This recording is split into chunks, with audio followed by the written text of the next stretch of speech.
like to hear the puppeteers play the characters that you cheer. So join us as we go, go, go below the frame. On this episode of Below the Frame, I'm talking to Stephanie D'Abruzzo, and she is talking to me. That's right, it's my turn on Below the Frame. We'll also be learning about doubling in puppetry, and we'll ask a puppeteer a question about not puppets. Here it is. It's time to go Below the Frame. Go, go, go below the frame. Welcome to Below the Frame with me, Matt Vogel. As I've said about 1,000 times, well, maybe not 1,000 times, maybe 33 times, I have said, if you like this podcast, please rate and review it. I have no idea why. I don't know if anybody has taken the time to rate or review it, but if you have, I appreciate that. Okay, so now that that is out of the way, I think that today... Matt, is this thing on? Oh, hey, it's Stephanie D'Abruzzo. Yeah, Hi. Yeah. No, it's Hi. there. It's hey, Stephanie. How you doing? Matt. How are you? I'm great. I'm knocking at your door. Yeah. I don't know if you'd like to do this thing. Are you ready to go? I'm Not ready really. to go. No? I'm ready to go. I'm ready to go. I didn't write any, intro for myself. I just kind of, I don't know. I just was I thought that maybe you would just ask me some questions if you're up for it. I think that you deserve more than that, Matt Vogel. I think that you deserve the full podcast treatment. Today on Below the Frame, I am getting the keys to the podcast from the mighty Matt Vogel. We are here today with puppeteer, director, puppet captain, rock star, genuine rock star, and so many other adjectives that I can't even begin to say them all. Wow. Matthew Vogel. I am so excited to talk to you. I have had a list of questions that I have been in an Evernote app since October of 2020 that I was updating as recently as this morning. Wow. So I could not be more ready to go. Oh, God. I know. I am terrified now. You shouldn't be terrified. No, there's so many things that I want to know. There's so many things I think that the people out there would like to know. You have given us so much, and now we just want more. You want more? We want more, Matt. I'm terribly sorry about that. Okay, No, all right. You shouldn't be Okay, I'll do it. terrified. I will do it. That is fantastic. Okay, so we'll see what it's like. So now, Yeah. Do you Are want you to ready? throw to the interview? I am going to... Yeah, I'm ready. Yeah, no. I am ready. Yeah, okay, all right. It is time to go Below the Frame with Matt Vogel. And here we go. Matt Vogel. Yes. Finally, you're here. So there's so many things I want to talk to you. So let's start at the very beginning. All right. Where'd you grow up? Okay, well, Stephanie, I grew up in a little suburb of Kansas City, Kansas, on the Kansas side, not the Missouri side. It's called Turner, Kansas. Very small little community. And I grew up there with my mom and my dad and my brother, Jason, who was 3 years younger than me. And, most of the memories that I have, Stephanie, are really just, they are based on photographs that I have seen of my life. And what kind of things did you love to do as a kid in the suburbs of Turner? Yeah, I like to ride my bike. I used to ride my bike up this very long and probably dangerous 4-lane street, and I used to ride it all the way up to my elementary school and all the way back down. But I would do that. I would play cops and robbers types games with the neighborhood kids, and I would also do puppet shows. I kind of discovered puppetry. Yeah. I've seen pictures of you and your handmade puppets. You built puppets, didn't you? I did. Yeah, I did make puppets, and before that, or maybe I even combined it. Well, I was a huge fan of Jim Henson and the Muppets and Sesame Street, the Muppet Show in particular. And I grew up with Sesame Street, but I think the Muppet Show was the thing that I really loved. and I built my own puppets, and I also had a bunch of other puppets that, store-bought puppets, like that animal puppet that came out, and the Rolf puppet that came those out. were great. Are, like, I still have those puppets. Yeah. Yeah. Oh, wow, but I that's great. also got a hold of some T-shirts of my dad's, and I made my own puppets. I had no idea what I was doing. But I don't know even what I used as a template, because it must have been kind of Ernie. They had kind of football-shaped mouths and heads, but I didn't sew. I didn't know how to sew, so I just used masking tape and cardboard. But that's amazing. But I wanted to make my own puppet. Yeah. I thought it was, I was in 3rd grade, I think, when I made my first puppets. Wow.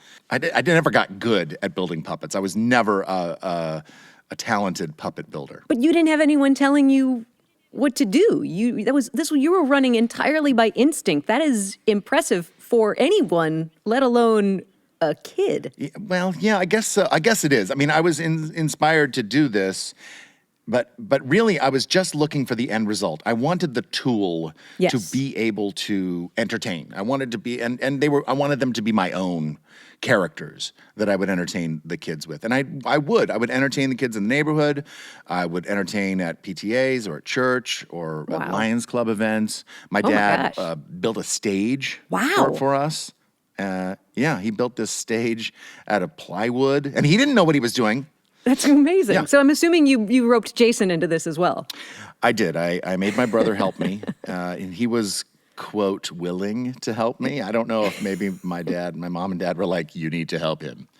But he was a participant. He did help out. But I never thought that this was anything that I would do for a career, ever. You didn't think, I want to be a puppeteer for the rest of my life. So what, you just really wanted to, was this more of a way for you to perform? Or did you genuinely prefer performing a puppet character as opposed to, being on a stage? No. And in fact, my brother and I would do goofy performance stuff all the time at home. We would videotape ourselves doing just silly stuff. Usually like we do Weird Al Yankovic lip syncs before a lip sync battle was even a thing. But I never was ever thinking, I'm going to be a puppeteer when I grow up. Or I don't think I ever knew what I was going to be. I think I maybe thought I might be a teacher or a bus driver, because I liked the way the door opened on the, on a school bus. It is very cool. Not the automatic, but like the manual, the crank, little metal thing. Yes. Yeah, the crank. Yeah. So I thought that was pretty cool when I was little. The bus driving community's loss is our gain, I suppose. You continued performing in school. We talked when you did my interview. I remember you mentioned doing dramatic interpretation for forensics. What other activities were you involved in as you were continuing your middle school, junior high, high school career? Well, I should mention, Stephanie, and I may have talked about this before some other places, but who cares? It's my podcast. I can do what I want. Okay. And I was in the 9th grade, and I had written a puppet show for the talent show. And by then, my brother was no longer puppeteering with me. A friend named Scott Erskine and another friend of mine named Brian Stubler, whom I'm still friends with, they were helping me do this puppet show. And my dad built a new stage, and it was really fancy, for this stage he had built. It was really cool. And, there's like all the cool people in the talent show doing things like, playing drums and just drums, or just to the bass, or just singing, a cappella. It's stuff like that, like really cool stuff. And then the puppet show. Well, I won the talent show. Yeah, you did. And my mom had like made these shirts that said Vogel Puppets on them that were like, printed on them for me and for my two puppeteer friends. And I won the talent show, and I was so happy. And then I heard some booing from the crowd. I heard, and of course, when you're a kid, that's the thing you hear over the cheering. Yeah. And I don't know, it could have been 2 people, it could have been 10 people, it could have been 100, I don't know. It felt like the whole room. And after that moment, I I put the puppets away, and I just was like, oh, I guess I'm not going to do that anymore. So two people, I mean, it hit two me to hard. 10 people booing was enough to derail this entire cottage sure. industry and all of your parents' support and your brother's support and your friends' support. That's powerful. Yep. Yeah. The suckage of people in the world and the power that terrible people have. That's man. Yeah. Matt, I'm so sorry. Yeah, I did not have. I had a very, as kids do at that point in their lives, a very thin skin. Well, and it was mean. It wasn't, it was mean. You were what, 14, right? That's a hard age for anyone 13, to be. 14, yeah. Yeah. Okay. And I wasn't, the cool kid anyway. I never saw myself as a cool kid. I think you're cool. I didn't. But I understand. I know. Everything's relative. The point is here. You're right. The point is, though, I put the puppets away. Yeah. I put the puppets away. And I didn't do them anymore. But my mom, knowing that I needed to have some sort of creative outlet, she signed me up for acting classes at a place called Theater for Young America. And they're still around today. They're in Kansas City, Missouri now. Okay. At the Union Station. And that's kind of where I found my people. And I got more and more interested in acting and seeing that connection with entertaining people through acting. And so that's kind of what I did during those high school years, the 9th on into high school. What kinds of shows were you involved with there? We did shows like, and these were shows that, first of all, there were acting classes, and I had some wonderful acting teachers, and then they would give opportunities to their students to be in their professional shows with their, equity actors. Amazing. So I think the first show that I did was called The Prince and the Pauper. I played the prince, and my good friend Matt Rapport played the pauper. And we switched places. His name was Matt. My name was Matt. Yes, that's great. right. I did that. That was with some professionals as my first professional thing, I think.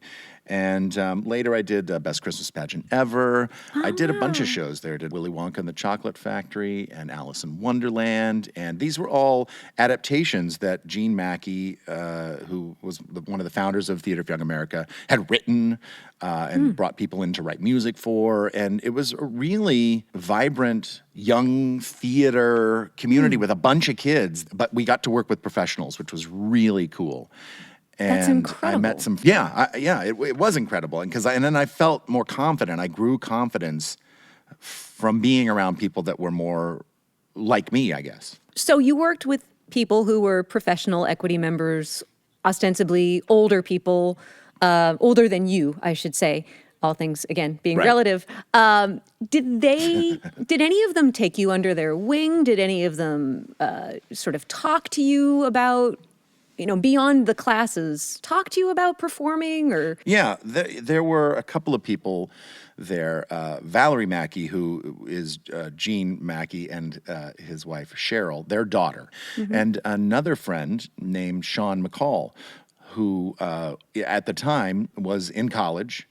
And I didn't know what I was going to do. I guess I thought I wanted to be an actor. And my friend Sean in particular was like, well, you should check out Webster University Conservatory of Theater Arts.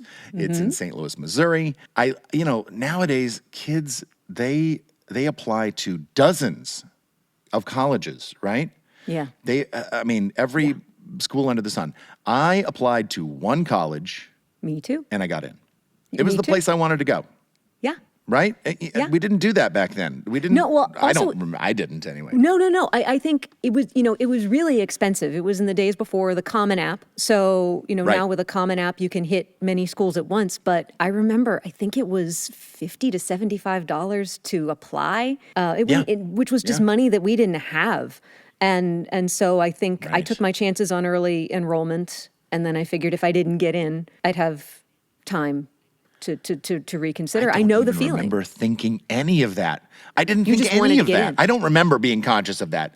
Yeah, I just knew that was the school that I was supposed to go to. And you got in. And then I got in. And that school Yeah, changed your life in many ways absolutely. as well, because you met some very important people or people who would become very important people in your life. Well, first and foremost, I Yes. met my wife there. This program at Webster University Conservatory of Theater Arts in St. Louis, Missouri, was at the time a conservatory where you would go for 2 years. They would evaluate you in your first year and your second year. At the end of your second year, you would have a final judgment.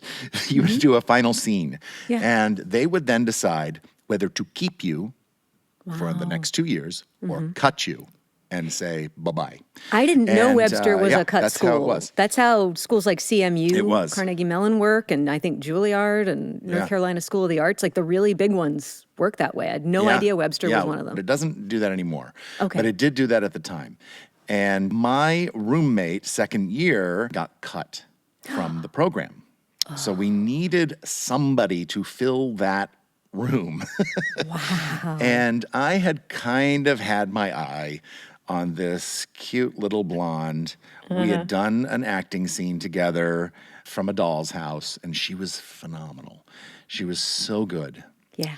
And she was just really great, and she was really cute.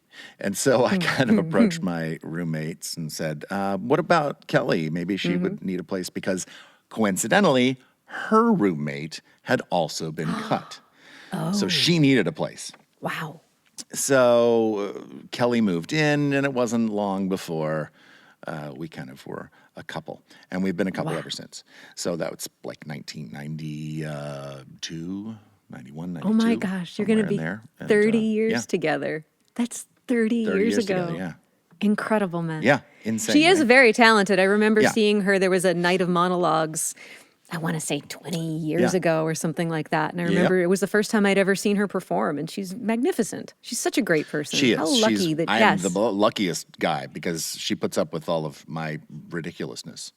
She's an amazing person. I could do an entire podcast talking about how wonderful your wife is, but let's get back to college days too. with Matt. You also met a fella who would become a good friend and the namesake for one of your children. That is right. Hunter Bell was in my class, and he's one of my dearest friends from back in the college days.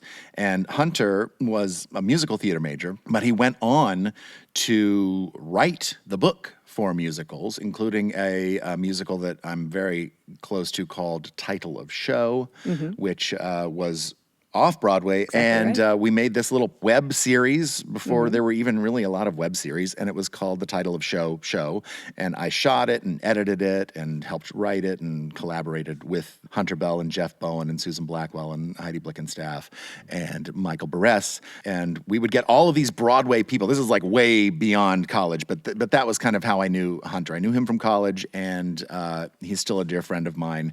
And their show made it to Broadway. So, Yeah. you know. Well, and a little side note. So I did one of the first regional performances of Title of Yes. Show at St. Louis Rep. And where? Which is at right. Webster. Yep. And when I went back, That's right. Stephen Wolf, the artistic director of St. Louis Rep, he found out that I knew you. And let me just tell you, they loved you at St. Louis Rep. He spoke so highly nice of to you hear. and your time. First thing he showed me was a picture of you, and we'll get to this part of your career. You in 6 Degrees of Separation Lovely. at St. Louis Rep, Yeah. which is what a great Yeah, regional theater, by the way. And talk about your experiences. Well, I've had some experiences at a couple of regional repertory theaters, St. Louis Rep, and then after I graduated from college, I did have the opportunity to work in Kansas City, because that's where I went after I graduated from college. I went home. Kelly and I were going to earn money so we could move to New York and be actors. So until then, I did some acting in Kansas City, some smaller theater pieces, and then I worked at Missouri Rep in The Foreigner. I also did this show called The Deputy. It was a Holocaust drama. And my dressing room mate was an actor who came from New York, and his name was Patrick Page. And, Oh, wow. The Patrick Page. Yeah, and he was my dressing room mate, and he was lovely. And you know, of course, he said, "Yeah, when you come to New York, look me up." So Kelly and I continued to make money. I did puppet shows along with doing some acting, but I mostly made money to go to New York by doing puppet shows, by doing a show called The Amazing Puppy J Traveling Show. That's what it was. And I built now a puppy puppet, and it was probably one of the best puppets I've ever made. And my friend Brian Stubler, I hired him to go around to all these daycares and just, I wrote, I think it was, I don't know, 4 or 5 different shows. Wow. Yeah, that summer we went around to a dozen different daycares. The summer after graduating from college. So this would be the summer of 1993? That's right. That's wow. right. So what I was asking you before, or I was going to ask, at what point did you decide to pick up the puppets again? You know, I had these puppets, and I did bring them with me, some of them, to college. I guess I had continued to do a little bit of puppet building on the side, but nothing really significant. And my roommate, Chad Harris, had spent his summers doing a show at daycares, and it was a water safety show. Okay. And he said, you know what, why don't you build a puppet and you join me for this water safety show, and we'll do it as kind of like a duo, and it'll be much more fun. We'll split the money, and that'll be that.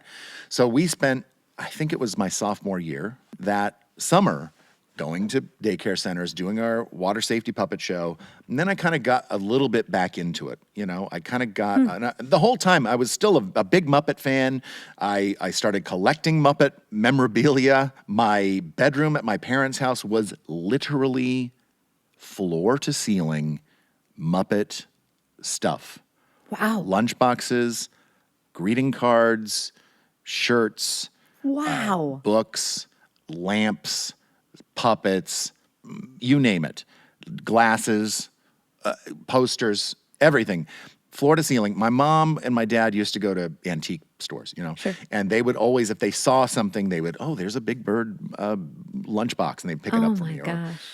Oh, there's a Kermit the Frog plush with the legs. Let's pick that up for Matt. Wow. You know, and so they would kind of help. Mostly, they were the ones that contributed to this insane shrine to the Muppets that I still Incredible. never was thinking ever that's what I want to do. But the So- booze didn't kill you. I guess is what's the didn't kill most me. beautiful thing is that those booze, you still had that desire to perform through this particular medium. Yeah, I wonder if it was because I felt that I was in a safe environment. You know, I was at school Okay. among other actors, Yeah. and maybe I felt safe doing it there. Maybe I felt safe because I knew that these were people that were like me. Yeah, So and they maybe weren't gonna that boo made it you. okay for me to bring out the puppets. No. Right. Or if they did, they didn't do it in front of my face. So there's that. But, No. but I guarantee in you. my senior year, I'd always held this interest in the Muppets, and I tried to put together a puppet reel. Then I shot this in my apartment with my then girlfriend, Kelly, and our friend Gretchen, and I tried to use a monitor because I knew that that's what the professionals used. Yeah. And I sent it off to New York, never expecting anything, and I got a letter back. And it said, "Thank you very much, but no." So said I got a no? rejection letter. The from word yeah, no well, was it, on it that- didn't just say no. No. But it said, I you know, mean- thank you very much. But it said, it gave like tips on how to improve my my style. you Okay, know? And it was okay. signed. It was signed Renee Rochelle. Remember Renee? Yes, I have a similar letter from Renee Rochelle. It didn't Yeah. give me tips. I wish I'd gotten tips. I could have used some tips, I suppose. Yeah, I had a but couple still. tips. I know. Yeah. Yeah. So, you know, and I was like, okay, well, whatever. I'm still going to New York. I'm going to be an actor anyway. That's really what I want to do. We got to New York. We found an apartment. What is so weird about this apartment that we didn't realize until we moved in was that downstairs, our neighbor was Patrick Page. He was our You didn't know downstairs where neighbor Patrick lived? in a 5th floor walk-up. Nope. And he was my neighbor, my downstairs neighbor, one flight down. Wow. Insane. That was a weird thing. Meanwhile, we couldn't get into that apartment. We had to leave for a month because it wasn't ready. It would be ready the next month. So Okay. for a month, Kelly and I went to spend with her mom in Ohio while we just waited it out. Okay. And on the way to Ohio, Kelly, we got the backstage newspaper. We're going to be actors. We're looking for auditions. Sure. And she sees in it, there is an ad with Kermit the Frog, and it says there, do you measure up to be a Muppet?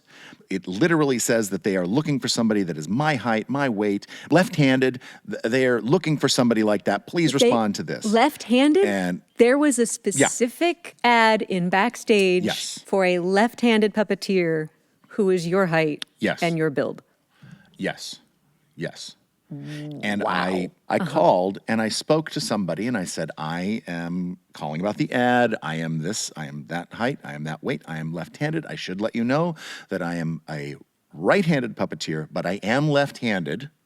So I just want to be upfront with you. I said, I am not in New York yet. I'll be in New York next month. They said, give us a call when you get to New York. And I was like, okay. So we moved to New York. I called. And they said, great, can you come in on Friday for an audition? And I was like, yes, of course I can. No, I'm busy. Yeah, sorry, I can't. I've just moved to New York. Things to do. I have to unpack the silverware. Right, right. Yes. So I went to this audition, and who was there at the audition but John Henson? Oh, wow. John was running this audition. And the reason why they were looking for a left-handed puppeteer Was is it because for this was for Coca-Cola Polar Bear? Yes, it was for the Coca-Cola Polar Bear, and he needed to shake hands with the right hand. So they wanted somebody to be inside the puppet that would put their hand in the left. The I left was hand just going up to into say, the head. why left hand? John, I don't think was right hand. That's was why, because they left-handed. wanted him to shake hands. What an amazing thought Yeah, and he said process. so. Do we ever I really know, think about it that was. now? No, we don't. But this was going to be this corporate representation, this real life representation of those computer generated commercials. Right. And so he asked me, he goes, do you have any body odor? And I go, I don't think so. He's like, do you sweat a lot? And I was like, I don't think so, but you're starting to make me sweat now. But he did have these very specific questions because he was gotcha. looking for somebody to be in it when he couldn't do it. Yes. So that day, I was the last guy to audition, and he goes, hey, you want to come to lunch with me? Then Oh, I was my like, goodness. yeah, I do want to come to lunch with you, absolutely. And we went to lunch, and we talked. He was like, where did you come from? And I told him everything that I've said up to now. And then, like, at the end of the lunch, he goes, do you want to come up to my house for New Year's Eve? I was like, yeah, absolutely. Can I bring Kelly? And he's like, yeah, absolutely. Wow. So spent New Year's Eve at John Henson's house, and it was crazy. And then I guess soon after that, I started doing the Coca-Cola Polar Bear when John didn't want to do it. So you're in New York for less than a month, and you're at Kind John of, yeah. Henson's house for New Year's Eve. That's Yeah. incredible, Matt. Yeah, it is weird. I mean, I can't help but think that there's something so predetermined about all of this, Maybe. and I Yeah, love, and at this I point- love this. Well, it is interesting, looking back on it or thinking about it like that. Because at the same time, Kelly and I are trying to get audition work. We also have jobs, day jobs. So when was the first so time you grateful were because- in the Coca-Cola Polar Bear? I don't remember exactly the first time, but what I ended up doing, I do remember a particular time, and I don't know exactly why, so maybe it was the first time. I was sent to Mississippi to do a grocery store opening because John was Ooh, unavailable. By Graftar's So I hammer, ended what a up- savings.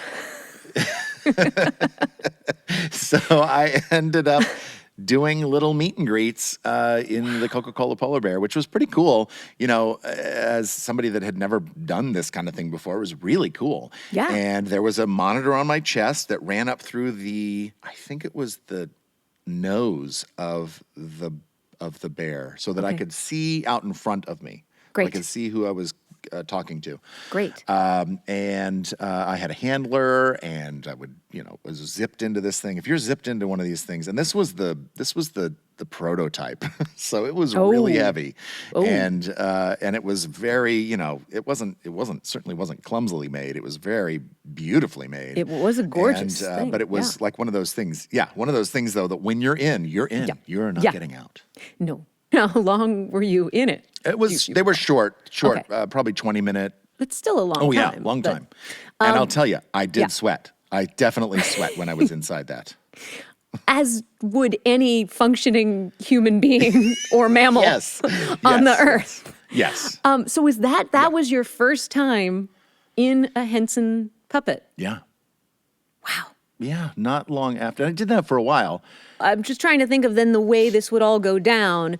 John must have put something in Kevin Clash's ear, or Renee I don't Rochelle know. now Well, knew that here's you kind were of what in the happened. loop. Yeah, after I got to New York and after I'd gotten the job as the Coca-Cola polar bear, I made a new puppet video. Okay. And this time I got another letter from Renee Rochelle. Mm-hmm. And it was like, hey, we'd like to invite you to a workshop. And that was pretty cool because Yeah. I wasn't getting any acting work. Okay. I wasn't really trying. So you're at this workshop, and ostensibly at this workshop, you're meeting other performers. I am. And now, Stephanie, here's what I remember about the workshop. And I know that you remember it because you were there. If this was Right? the one in '96, then Weren't yeah, you I there? was there. Yeah, because I think it was around Okay. the time that Seuss So was yeah, so starting. there's to a happen. little bit of space. Or maybe Okay. 95. Jim Martin was there, I Yes. remember. Yes. And Kevin. Yes. And Camille? Yes. I think was there. We were playing a lot of improv games, if memory serves. Yes, we were. Yep. And I had no idea what I was doing. I really didn't. I remember thinking, he's fast. Who is this guy? boy. Yeah, I do. That's what I remember about I you. don't know. Wow. Well, that's very kind of you. You know, I think your memory's No, it's fading. going. But there are a few things. It's It's going. betraying you. It's going, honey. No, but there are a few things that, like, you know what? It's like those old pictures, those old 70s pictures. Yeah. I remember a snapshot here and a snapshot there and a snapshot Mm-hmm. there. That's one of the snapshots, is that experience. Because it was formative for me. Yeah. I think I had just gotten Seuss, and I didn't know what my future held. But at least you'd gotten Seuss. I don't think I was on Sesame yet at all. Wait. I think that I was kind of on the cusp of doing that, maybe. Right. And the first thing that I did do that was Sesame related, Mm-hmm. I believe was the Thanksgiving Day Parade, where I played Bert Wow. in the window. Yeah. And Marty Robinson as Telly berated me the entire time. As he is wont saying, to "This do." man is not Bert." Yeah. He does that to He's everyone. an imposter. Yep. Yeah.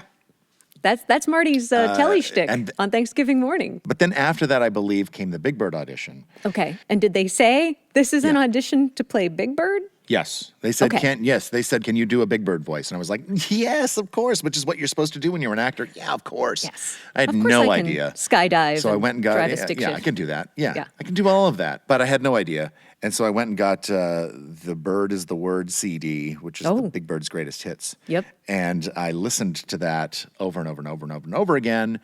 And I really tried really hard to do my best Big Bird. So I met Carol, and along with Carol, there were people like, I think Peter Linz was there, and Eric Okay. Jacobson, and Noel McNeil, Wow.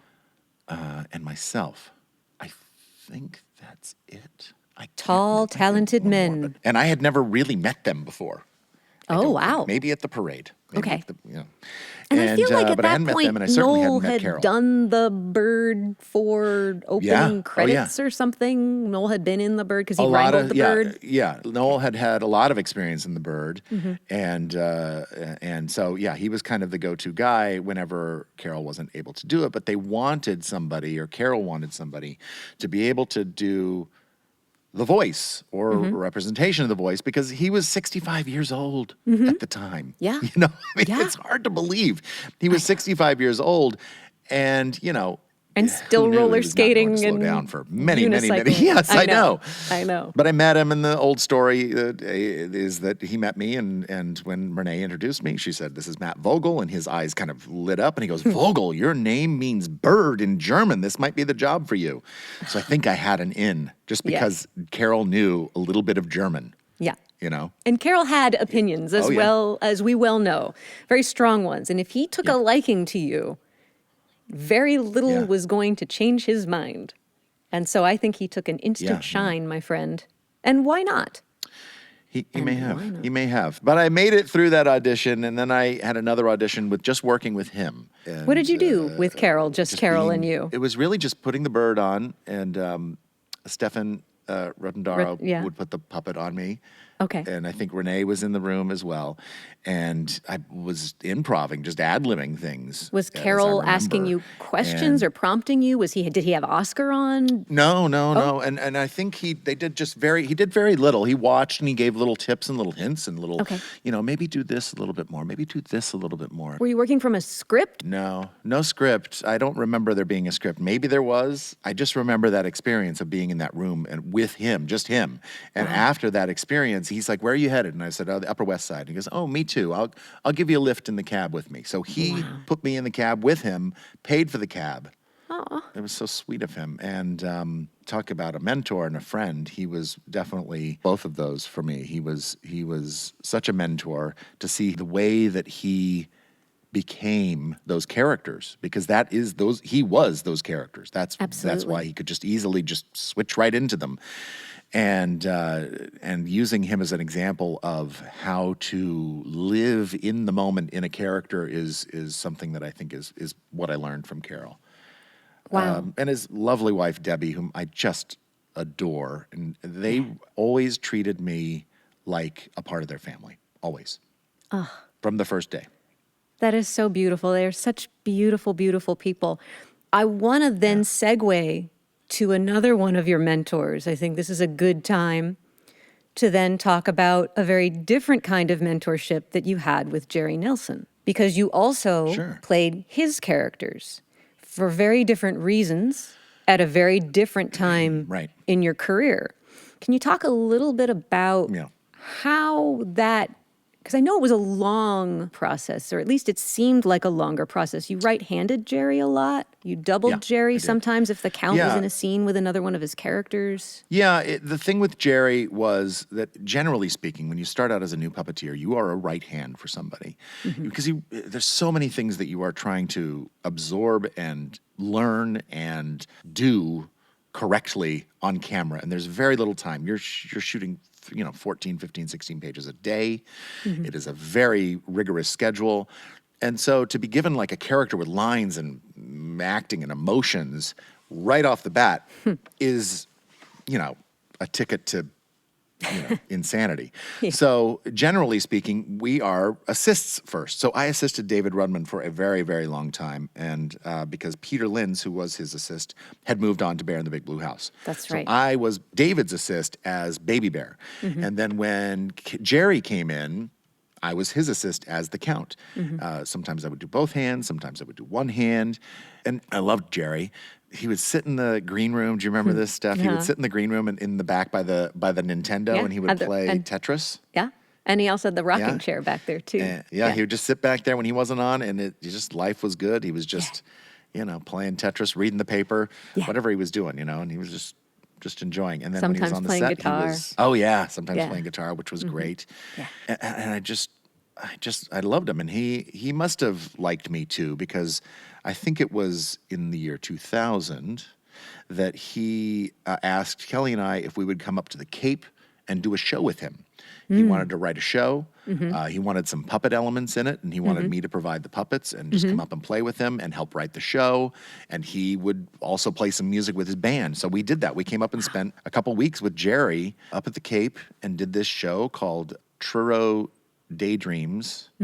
Pamit Nights, I think is what it was called. And I think later his record was called Truro Daydreams. Yeah. But we did this show, and it was fun. I hung out with Jerry away from work at his house up there. We got to go to the Hunt house up there, which is nearby, and we stayed overnight at the Richard Hunt's house with Jerry. And we just had a really good time, really connected there. And he just was such a great guy. Really grounded, opinionated, thoughtful. Yeah. And as he got older, he had to rely on oxygen. And he was unable to put his arms above his head and puppeteer. And at that point, Kevin Clash kind of had talked to Jerry, I think, and said, "Look, why don't we try this? Why didn't Matt put on the Count and you just do your lines live from right over there? Yeah. Just sit in a chair, look at a monitor, have your script, and deliver your lines live. And that is what we did for, I don't know how many seasons, a couple of seasons anyway. At least a few. If Jerry was doing a character. And that's how we got through it. And I could hear him breathing because he had on the oxygen. Yes. And I had on headphones, and I could hear him breathe. So I kind of was ready to go, and I could follow him really well. He was very consistent. You knew his instincts very, very well. Yeah. I think all that partially time because underneath, assisting him. And also as a fan. That helps. Of his, and you knew what the Count would do. But yes, definitely all those years of assisting. We'll be back with Stephanie D'Abruzzo interviewing me in a few minutes. But first, it's time for... Come in. Hey, Dad. And hi, Stephanie. Hello, Jack. Say, listen, I was just sitting in my room alone with no lights on, just thinking about stuff, and it hit me. What's that, Jack? Well, you play Big Bird and the Count, right? Well, yeah. I mean, you know that, but yes, I do. So what if they're in a scene together? You can't possibly puppeteer both characters. How do you do it?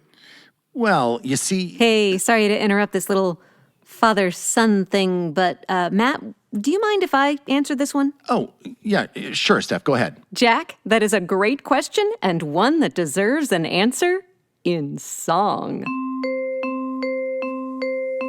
What do you do when you have a scene where Bert and Grover both appear on screen? Eric can't perform them both, it would be hard and also mean. Yes, what do you do? Somebody doubles. What do you do when they write a show where Big Bird and the Count have a duet? Oh no, cloning Matt is an unethical scenario. Yes, what do you do? Somebody doubles. Maybe Marty is in Bert while Grover sneaks on Eric's hand. Maybe Johnny K will do the Count while Matt's the birdie man. Maybe Eric does the voices live while Marty flaps along. Maybe Matt has pre-recorded all the vocals for the song. Or characters are looped, that means the voice replaced in post. It all depends on what the main performer needs the most. Oh, what do you do when Carmen's sick? Or David's flight is late and we need cookie quick? Or Ernie's on but Peter's got a Walter conflict. Yes, what do you do? Somebody doubles. Maybe Jen puts on Rosita just to fill in for a show. And after Carmen loops the voice you'd never ever know. You wouldn't wiggle Elmo like you would a Prairie D. So doubling needs your consciousness and versatility. We only do it when it's necessary to be done. And if you cannot see the game, that's how we know we've won. Oh, there was a time when admittedly one two-headed head was Stephanie, but Eric was already playing Bert, you see, and someone in post forgot to loop it. They were supposed to. It isn't canon. It's just a thing that puppeteers sometimes do. Doubling! That's right. Today's episode of Below the Frame is brought to you by Doubling. Stephanie, you wrote that little ditty, did you not? Yes, I did. There's a lesson in there. Yes. First of all, we do this a lot, but it's for many, many different reasons. Oftentimes, we have people like you and Eric and Peter and David who work not just with Sesame Street, but with the Muppets. So often you are double booked. And we are really fortunate in that we can actually do this, that we trust each other enough. And I believe the puppeteer has an input as to who, say, if Eric is gone and he needs someone to do Bert. That's right. He will suggest to you, as puppet captain, I would like so-and-so to do Bert while I'm gone, or Grover, or Oscar. Yes. Stephanie, you're the one who plays Grover when Eric is not available to play Grover. This is a scoop. Yeah, I've got a running list of people that are puppeteer approved. Uh-huh. And if for whatever reason, or like let's say Eric is playing Oscar, right, and Grover's in the scene. Now, mostly Eric will do as much, like whoever has the most lines. What will happen is Stephanie comes in and either says the lines, right, and Eric dubs them later, or Eric may throw the line, and Stephanie, you might catch that live. Or if they do a cutaway to a single of Grover, Eric will get out of Oscar and go into Grover for the close-up. And that's the way it's always going been back done, to the Muppet Show all the way back days. to Jim and Frank and Frank doing all the way back. Piggy and Fozzie just and Sam. But doubling, that's it right, is a very important part of what we do. Did that clear things up for you a little bit, Jack? Definitely. Good. I learned something, and it was a catchy ditty as well. It was. Okay, I'm out. Oh, bye. Oh, he's so sweet. Is he? I remember when you and Kelly announced that you were pregnant with you- Jack at the Mighty Weaklings concert, and it You're was just crying? the best baby No, announcement don't- ever, and it was look, so no, long are you okay, ago. Steph? I'm okay. Yeah, I know. we gotta- We gotta get back yeah, to the show. Back to the show. I'm sorry. I'm okay. No, it's okay. I would like to thank Doubling for being a sponsor of Below the Frame. Now back to the show. Go, go, go below the frame. We're back with Stephanie D'Abruzzo and me. So at what point, because I know you then, I believe you had a conversation with Jerry about his characters before he passed away. Yeah, but those were only for the Muppet characters, really, not for the Sesame. characters. Okay. So, But for Floyd. yeah, Steve Whitmire had this idea, and he had long had this idea that he thought that there should be somebody that would take on Richard's roles, Scooter and Janice. Yeah. And somebody should take on Jerry's roles because it was too difficult for him to travel anymore, and so he couldn't do the Muppet stuff. So there was a meeting between Jerry and me and David Rudman and Marty Robinson and Debbie McClellan and Steve Whitmire. We were all in the room. And this is something we talked about in David Rudman's Below the Frame, but we were there and Jerry talked about Floyd and talked about Robin. And not too long after that, I started playing the roles that Jerry had created for the Muppets. And it kind of didn't all happen at once. So I knew I was Floyd and Robin. Robin really didn't do very much for quite a while. But then, but Floyd had done a lot. And then we were shooting Letters to Santa. So this is around and, 2007, 2008? Somewhere in there. And there was a scene where Jane Krakowski is welcoming the Muppets in, and they're coming into her house. And they're all walking by, and one of the people in the line was Lou Zealand. And that, up to that point, that character had been performed by Bill Beretta. And he came up to me, and he had the puppet with him, and he said, "Here you go." And I was like, wow. no, this is your character. And he goes, no, you're doing Jerry's characters, so you need to do this as well. Wow. And so I was like, oh, okay. I haven't really thought about that. He's like, do you have a voice? And I was like, I think I've got the voice. I don't know. So I did. I mean, that was the very first time that I played. He comes through and says something. I don't know. He whispers something. I got you something. I can't remember what it was. But he whispers something, just ad-libbed. Probably having to do with a fish. And that was the first time. Probably. It could have been. I think he does say, yeah, I got you fishes. I think it's something like that. It's a and guess. she kind of like reacts. Yeah, I think it's something like that. But that was the first time. And then kind of after that, it was just assumed that if there was an announcer or Crazy Harry or Camilla or whoever, well, that's how I got to do Uncle Deadly in the films and on the TV. Wow. So yeah. So now that's but now that's again a very different way to start playing classic characters, but at a different point in your career. If someone had said to you in 1996 or 97, go put on Big Bird in this scene and say something about fish to Jane Krakowski, that might have been very different than 2008 Matt being able to be ready for that. Absolutely. And the thing about Big Bird was I was doing lines with Big Bird, in the real world, but they were very safe environments. They were like corporate retreats or little appearances like that. They were very minimal and they were in kind of safe environments. And I always had Carol to kind of fall back on and give feedback, which was good. He was always very supportive. Well, as I'm sure Jerry was too. He was as well, but the bulk of the work that I got to do as Jerry's characters was not until after Jerry passed. Right.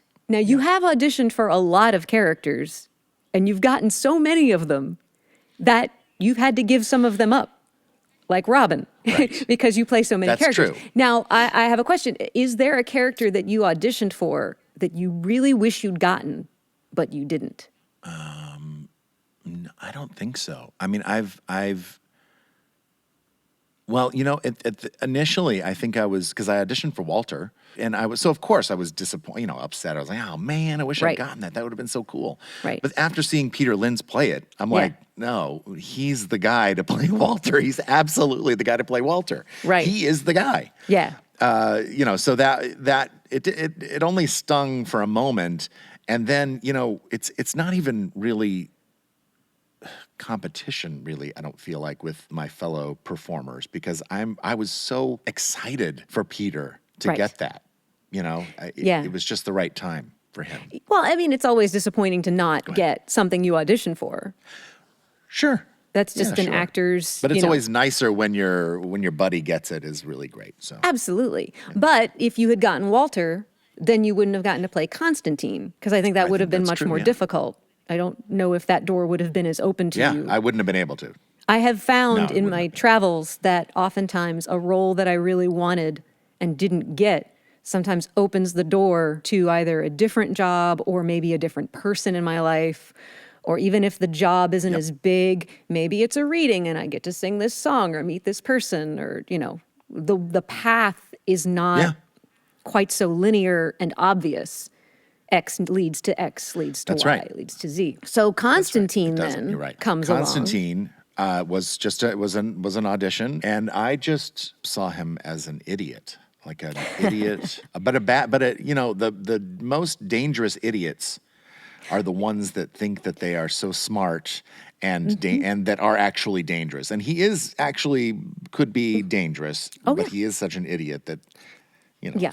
I just had fun playing that role. I had a great time creating that role with James Bobin, and playing with Ricky Gervais was endlessly enjoyable. While we're on the subject of Constantine, Yeah. how much improvisation were you able to do with Ricky Gervais? You did an amazing job with that role. Well, thank you. We did ad-lib quite a bit. I don't know how much made it in the final film. Right. But it was easy. It was easy with a scene partner like Ricky. And it's actually easy with any of the Muppet performers. Well, it's also easier to do with a really strong character, with a really good, strong character who exactly. You don't even have to think about how they would respond to a moment or a line. And not all characters are created that's equal absolutely true. in that regard. They're not. Yeah, I remember we did some the press for Muppets Most Wanted, and I was paired with Ricky, and I had the best time because all I was trying to do was make Ricky laugh. I didn't have to answer anything because I'm just this stupid bad guy frog, and Ricky's trying to deliver the points of like course. what it's about, and like He's I gotta- love being in the Muppet movie, and it's this and that. He's got the hard job, and I just kept trying to derail him the whole time, and he would just follow me. It was so much fun. We would just crack each other up. It was a blast. That is fantastic. Well, so now going back to improvisation. Now, I know that kind of improvisation does not scare you now. Did it ever? But I think a lot in 1997, I would not have been comfortable ad-libbing. And even now, there are some characters that I feel more comfortable ad-libbing with than others. Oh, that's interesting. Like, I feel very comfortable ad-libbing with Constantine or Uncle Deadly. Kermit, I'm getting more comfortable with, and then like other characters like New Zealand, I don't know. He's more I don't know. one-dimensional. No, There's- he's a one-dimensional character. He is. I know exactly is. where that comes from. Yeah. Slight tangent. When I was So, doing Avenue some Q, characters it are was easier. always better to have Kate Monster do Yeah. an interview than Lucy, because Lucy was one-dimensional, but Kate you could do more with. So Right. yes, having Animal do an interview, if you lean into the one dimension, then yes. But with Lou, That's what it becomes. fish can get old fast, literally and Yeah, figuratively. 'cause that's all there is. That works on both levels. Yep. You're right. It So does. It really does. I totally understand that feeling. Yeah. But then also the characters, Kermit notwithstanding, the characters. I always say the funniest characters are the ones who think they're smarter than they are. Yeah. They think they're Yeah. geniuses. Yeah, and I love And they are playing those kind of actually characters. Like that's just- what Constantine is. Uncle Yeah. Deadly to some Constantine is that to me. degree. To some extent. I mean, I think He knows more. He does know more. But he's self-important. He's very self-important, and Then that's that's why fun to play. I love playing him too, because he's just course. oh yeah, it's great. And that character has evolved since when Jerry performed him on the Muppet Show. Yes. Because in the movies he was kind of one thing. He was cast as kind of the bad guy, the henchman or whatever. And then in that ABC series, they Yes. put him in this role of Miss Piggy's valet, and and that really, to me, opened up Oh, yeah. a big world for him, and that has kind of defined who he has become. Yeah, well, But the you thing about- found that great place for him. Yeah. And the great thing about Deadly, and this is true of all really wonderful characters, is he can play the straight man or the fool, depending on who he's paired with. When he's Yes. paired with Piggy, He is a absolutely- fantastic straight man. And when he's paired with Yes, another he character, works really well that way. which can be I think is Yes, that testament is to true. what you've been able to do with him in Well, and also, conjunction you with know, the writers. And Yeah, that's true. And this is how that worked on the ABC series, I thought, really well. There was a point when they were writing something for Uncle Deadly, and they were like, we want to see Uncle Deadly's house. And it's going to have these curtains and these candles, and we're in his place. And I thought, he would never allow anyone to film in his domicile. He would never allow it. And I feel like you're giving away something about the character. Like, I don't define who he is. I know in my inside, but I'm not going to come out and say, well, he is X, Y, or Z. He can love fashion, and he also loves bowling. Right. He can love runway shows, and he can Right. also love repairing an old car. And to not set him in any one particular box, so you can't define him, is what makes him interesting to me. Absolutely. And I think that we get so caught up with the generic phrase show, don't tell. I think show, don't tell is very important in some cases, but then there are other times where if you say something about what a character did that then the audience can imagine how that would have gone, it can be more effective and more funny. I was just watching an old Odd Couple episode. Yeah. The other night where it was about Felix's ex-wife Gloria posed for Playboy, and Felix was a photographer. It was before they got married, and he went on trial to prevent the pictures from being published.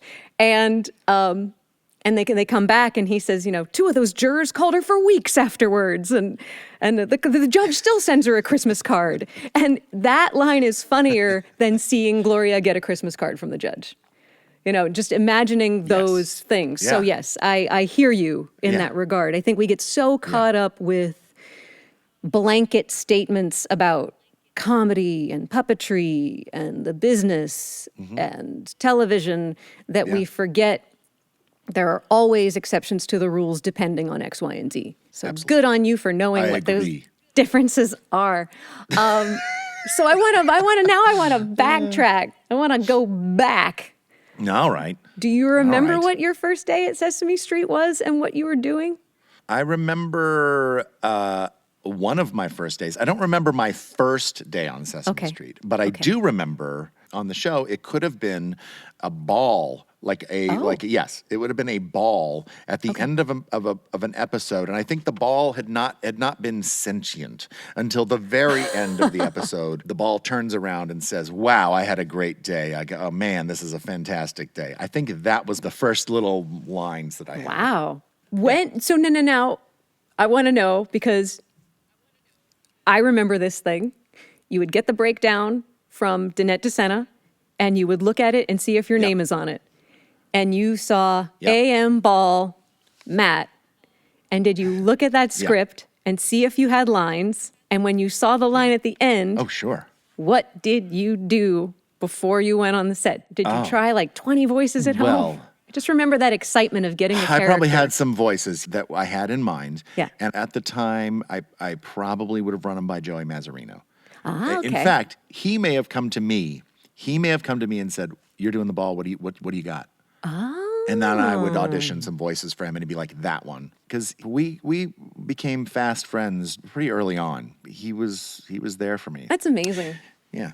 I love that. So I'm not going to ask you the question about what your favorite character is. But what if I have an answer? If you'd like to answer that question, I am not going to deny you that experience. I know.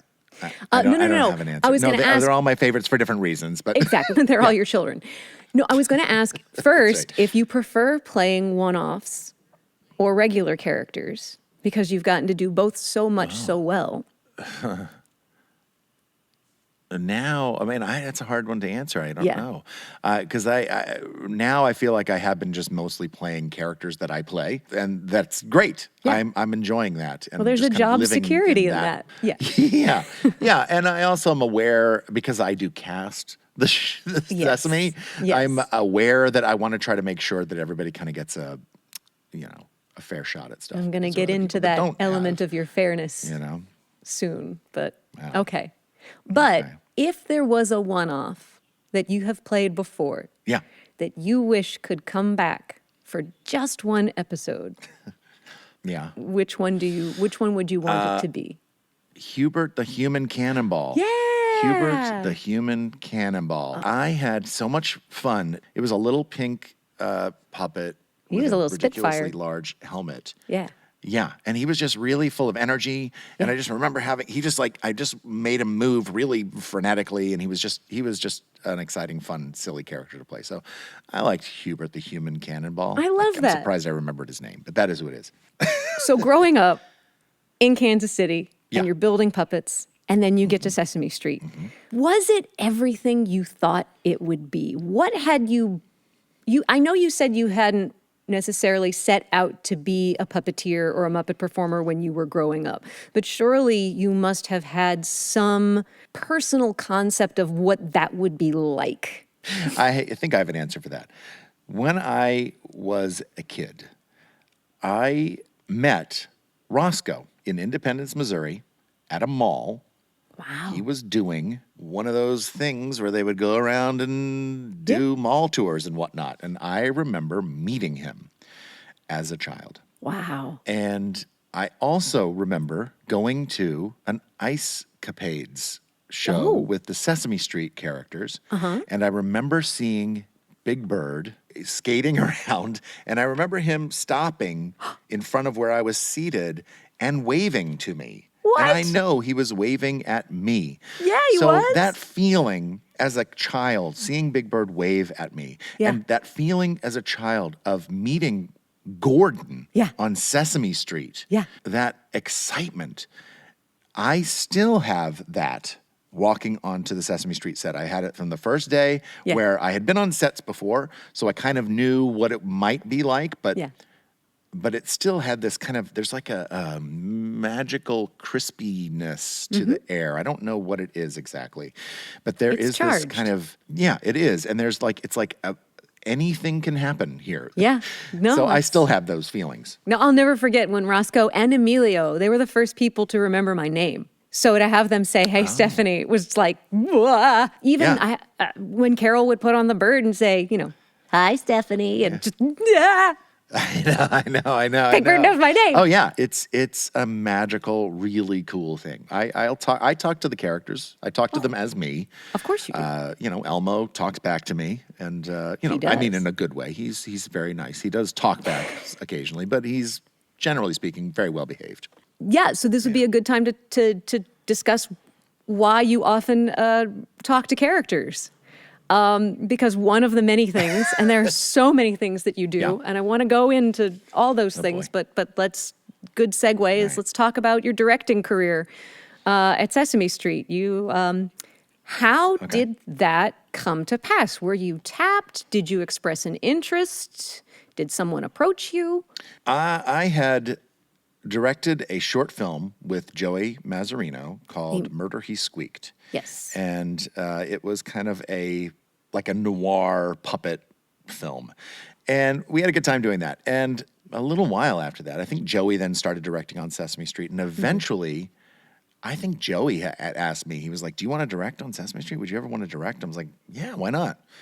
And that's my memory of it, is that Joey kind of came to me and asked. He was head writer, and he was just asked if I wanted to direct. And we started directing out in the real world, started directing these Murray word on the street pieces. That was kind of where I started directing with him. And then it kind of transitioned into Street Stories. And then it kind of I lucked out and got to direct a couple of national commercials, with Sesame and a partner. Yeah. To me, it's kind of a natural progression for puppeteers because we're watching everything all day long. We're watching what the frame looks like, and we are absorbing all of that information, as well as doing all the other puppetry things that we have to do. And so for me, it was kind of a logical next step, and I'm really glad that I was asked to do it.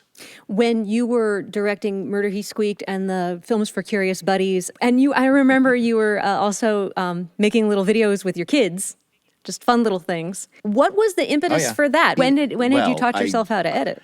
Right.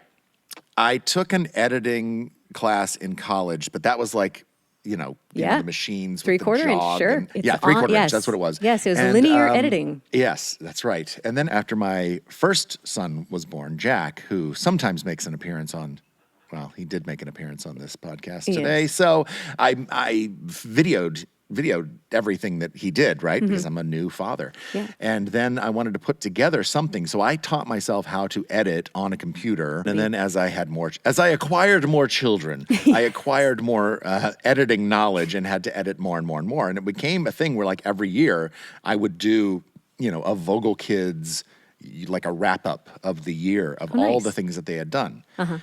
And so I can kind of continue doing that. I've really dropped the ball as of late, just because I do a lot of things, and so that kind of falls to the side. Also, your kids are doing selfies now. They're documenting themselves. They you are. don't need to do it for them. That's right. But no, it's a great example of how skills you acquire in your life that aren't essentially meant to be used professionally can be eventually used in a professional manner. Yeah, and I'm still learning that. I'm still learning, music mixing and all kinds of like different little things that I'm interested in. I'm still kind of learning those things in every project that I do.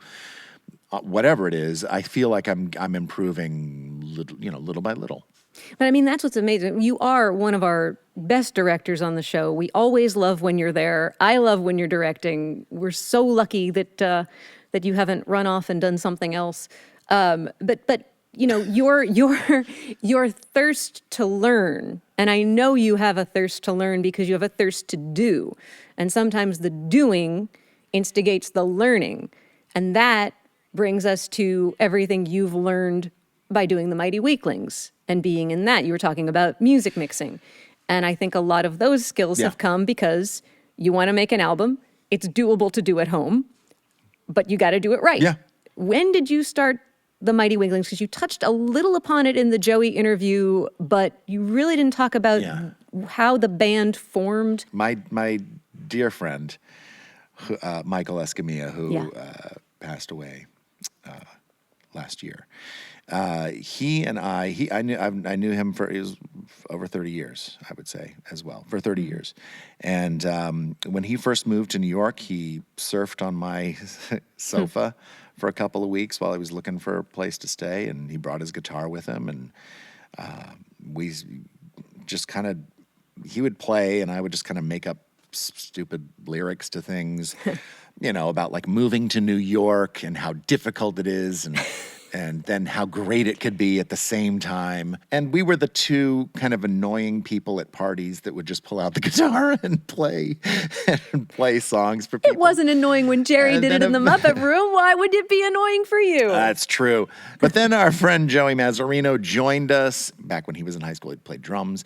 So this was like 1997, 98. And then in 1999, I bought a digital 4-track recorder. We recorded an album, and we just kind of, it was a creative outlet for Michael and for Joey and me, and then later Bob DeHane. So we kind of were this rock band, this ridiculous rock band, this dichotomy, the Mighty Weaklings. And we would record album. It was everything we've recorded except for our children's album. Was recorded in my apartment or in Michael's place or Bob's or in a rehearsal room. And, I just kind of put them together. I mixed them and just trying to learn. And we continue making music all the way up to today. We even with the absence of Michael. And actually, Stephanie, he does contribute to this record that we released last month. He contributes to it. Several songs are inspired by him. He plays on several of them. They are, leftovers that we didn't complete.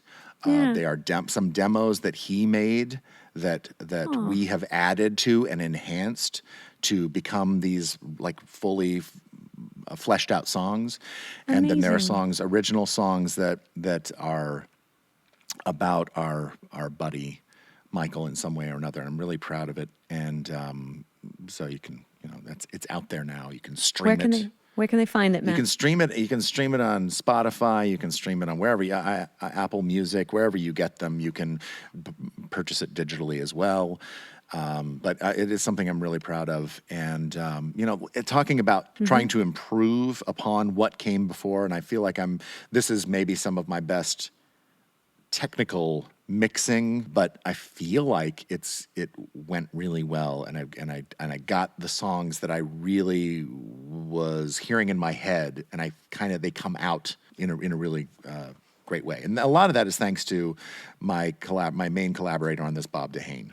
One of the other things that you're my boss. Kevin Clash was our puppet captain for a really long time. And then you came on as an assistant puppet captain. How did that come about? Kevin just said, "Hey, Vogel, you do the work I don't want to do." Well, no. Well, he always did the casting. What I mostly would do is they asked me, I think Carolyn Parente asked me, she's like, "Would you want to sit in some of the production meetings when Kevin is unavailable or when Kevin is, running behind or whatever," because Kevin was very busy. So my memory of it is that she asked if I would sit in and be the assistant puppet captain, answer questions if I, if they were brought up that would be puppet related questions. I don't know why I was chosen, but I'm very grateful for that. But same kind of thing. I would just sit in the production meetings, and if something came up, I would tell them what I thought maybe Kevin would want, how he would make something work, or how it would come about. So then cut to 2012, and it's a really hard year. It's a really hard year for all of us. Jerry got very sick, then Jerry passed away, and you officially took on his characters. Then Kevin left the show, and all of a sudden, you were our puppet captain. So you have all of this stuff happen to you at once. I remember the Count tribute show very vividly. It was one of the last shows we shot in that season. It might have very well been the last day. Everybody was there, the whole human cast, every puppeteer in the ranks, and you were captaining. And you were playing the Count, even though the Count wasn't there for most of the episode. Yeah, just had a kind of a cameo in the end. Yeah, but you came in at the end. What I remember about you that day was I knew that you were feeling things, but I was so frickin' impressed by just how seemingly unflappable you were. And you are a very organized and organizational person, but you are also a very empathetic person.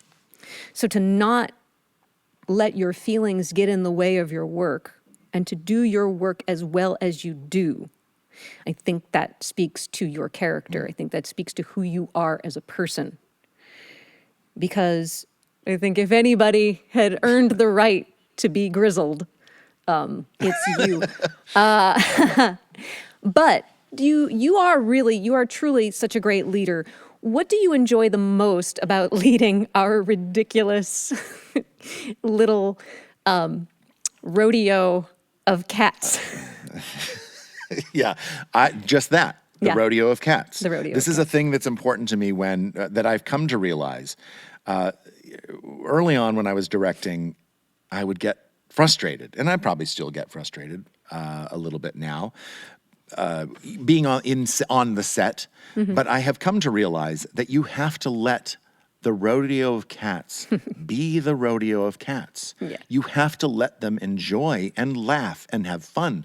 They are being the kids. They are the children. They are the lifeblood of this operation, and they have to keep limber and loose and light and fun. So if I come in there and I'm like, "Oh, come on, guys, we can't do..." If I come in there like that, that is not going to be an energy that is conducive to getting good work done. The thing that I enjoy most is being a part of and listening to and watching that rodeo of cats. Even if on occasion, it drives me crazy. Yes, I understand that. But because you're one of the foolish cats that we are. And I think Yeah, I having can be a foolish cat as well. and I love when I get Yeah. to play with my friend, the foolish cat named Matt. I know how proud your kids are of you. I know how proud Kelly is of you. I remember when I believe it was Keaton who told me you got Kermit. Keaton and Flynn were at Sesame, and he said, "Yeah, did you hear?" Or you were talking to me about it, and I said, "How's it going?" And I think I could see him like he was so excited for you. Like, that's amazing. Okay, I am stepping away from my interview with Matt Vogel so Matt can ask a puppeteer about not puppets. Ask the puppeteer about not puppets. Joey Mazzarino, if you could have any superpower, what would it be? Power of flight, that is a no-brainer. Why? Why is it a no-brainer? Like just the idea of just being able to propel yourself through the air and just be above of the world and see it all, and just like that feeling, that exciting feeling down your chest and down into your very marrow. That seems so exciting. What about like super intelligence? No, that's never going to happen for me. Even in Super a fictional strength. world, I'm What never about going super to have strength? Super intelligence. No, I want to fly. You want But let me fly. Just let me fly. Why can't Super Joey have the power of his own? You can fly. I would choose that one too, because it would be the most fun. It would be the most fun. Thank you. I would be nervous about landing though. I wouldn't be. I'm not nervous. It's like me and Horatio. I'm just going to go for it. I'm not going to think about the results or the consequences. See, this is exactly our dynamic. You're just like, I'm going. I'm like, but how do I get down? I'll see ya. If I land, I land. Oh boy. Ask the puppeteer about not puppets. And we are back with Matt Vogel. The memory of getting Kermit, I do remember hearing and coming out into the foyer and saying to Kelly, who was just like, "What was that? What was the call? What was the call?" And I said, "I got Kermit." And she just like there was this explosion of joy and happiness. I mean, it was a huge thing. I was still kind of like stunned by it and kind of just gobsmacked, and but everybody around me was like dancing around, and I was just like, yeah. But that tends to be me when I do get like really amazing, important, fun, fantastic news. Is I'm just kind of like, wow, like I'm very reserved. I don't just like go, yeah, Right. You know. And I look at my kids, and most of the time when something really good or fun or great, fantastic happens to them, I'm like, why aren't you going yay? Why aren't you super excited? And it's because of me. I know that you and I are similar in that when we get good news, we're waiting for the other shoe to drop. Oh yeah, absolutely. So I get it. And I think that there is something about a cautious optimism that is not entirely unhealthy. Others may disagree with that diagnosis, but I hear you there. While we're on the subject of the Kermit audition, so again, this is an audition for a legendary character. You play the legendary characters on two of the biggest puppet franchises in television history, originated by legendary men. But again, coming at a very different time in your life and your career under very different circumstances. What was that audition process like for you? Boy, it was scary. It was exhilarating. It was, did I say scary? Yeah, it was scary. Of course it was. It was crazy. I mean, it was insane. I love Steve Whitmire, and I worked with him for years. I worked alongside him. I would right hand him. We would work together. It was, I loved him. And when he was no longer there to play Kermit, that was a scary thing for all of us. And knowing that there was no way to turn the ship around, somebody had to do it. Once the audition came, I tried to put my all into it. And the directive was, we would like you to try to be as close to Jim's Kermit as possible. I was like, all right, well, okay. I don't want, whatever I do, and none of the characters that I do, I don't think really sound exactly, I'm not a voice match for anybody, but I would say I'm a heart and soul match. Yes. I feel like the acting and the heart and the soul of the characters that I play are accurate to the performer that came before me. And at the same time, there is a part of those characters, all of them, that is uniquely me. Yes. And that's the only way that I can play any character is, especially if it is a character that someone has played before me, is I want to honor and do the best version of that character that I can do. The heart and soul of that character needs to be accurate. And I put everything else on top of it that comes from me unintentionally. It just kind of happens. So I do my best to try to do the best Jim's Kermit as I can, while still making it feel not like a stale imitation. You're not Rich Little. And I what I think that that's something we've talked about this before. And I think it's something that's really important for people to understand because of all of the other things that go into playing Kermit. Playing Kermit is not just about a vocal performance. It is also about knowing Right. what Kermit would say and how Kermit would say it, how he would turn a phrase, what word he would use and not use. Again, because so much improvisation is involved, I mean, yes, someone could say, well, that's the writer's job. Well, it's kind of the writer's job, but it is also your job to interpret it because there could be a difference of opinion as to would Kermit say this word as opposed to this word. It's how he would say it. Would he be uncomfortable saying this? And I think that a sheer mimic can only work off the page. And sometimes only work off of words that had already been said by the original performer. I think that's the limit to a strict mimic imitation.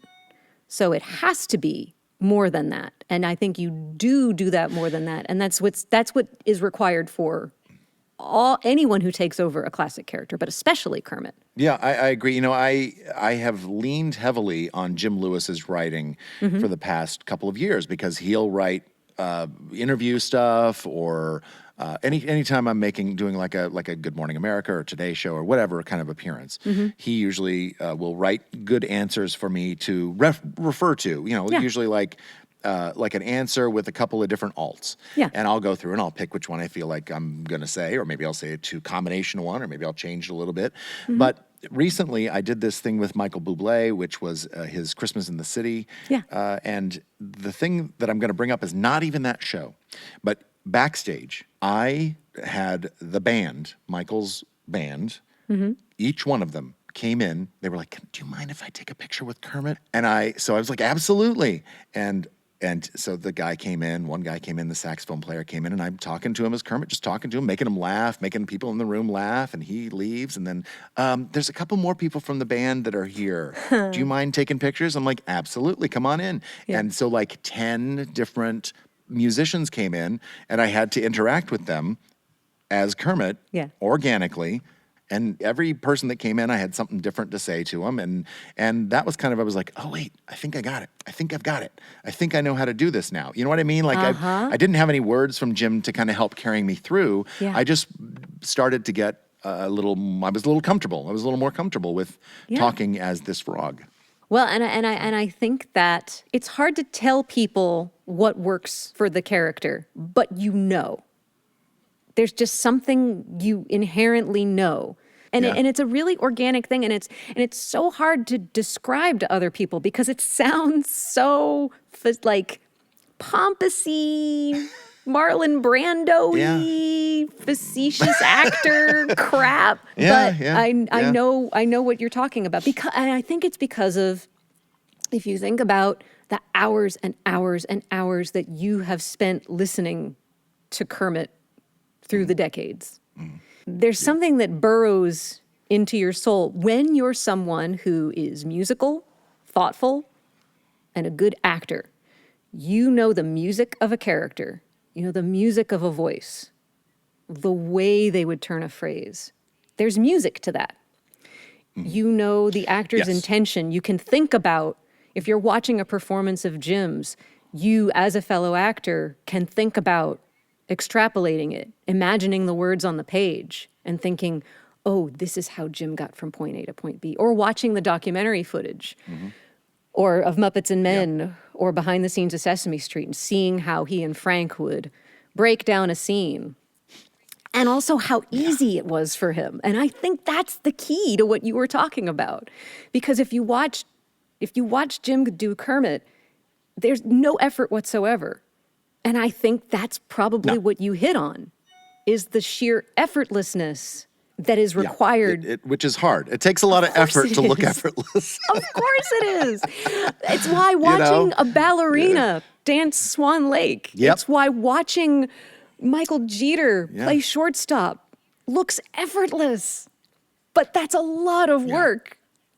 You know, a lot of sweat. Now, if Michael Jeter played Derek shortstop, Jeter, oh shit. that would be. But Because Michael I thought you were going Jeter, to come up with some sort of it would be amazing. God, Wouldn't it really be cool? would be. Although if anyone could play shortstop who was not trained as a baseball player, I bet Michael Jeter could do it, because be watching Michael Michael Jeter. Jeter I do dance is effortless. And when he was Mr. Noodle, Oh yeah. that was effortless. Oh my Oh, it's God. amazing. Listen to the old woman screw up words. I'm leaving it in. I'm leaving it in. Of course you are. But I want to say something about, and I will tell you, there's this thing called social media. There don't know is if a you thing know. called social media. I think I know where you're heading with this. Yeah. So social media is great. It can be great. Yeah. It can also be really hurtful. I will tell you that my memory, back when they did the Muppets Celebrate Jim Henson, and seeing Kermit come through that door, and it very clearly was not Jim. Right. I can relate to that feeling. I can relate to that feeling that fans have now, or, well, it's been 3 years, but but it's still out there. Yeah. But seeing, the change, the transition from Steve to me, I can imagine that is a shock. And I don't begrudge anyone for feeling, Steve was their Kermit. That's okay, because Steve was their Kermit for 25 years. When I grew up, Jim was my Kermit. That's right. And then Steve was my Kermit. Yeah. You know what I mean? I believe in the characters. I believe in them. I don't begrudge anybody for feeling like, well, he doesn't. That's not Kermit. What does bother me is when I get tagged in things. That's a little bothersome, just because I try to avoid all of that stuff.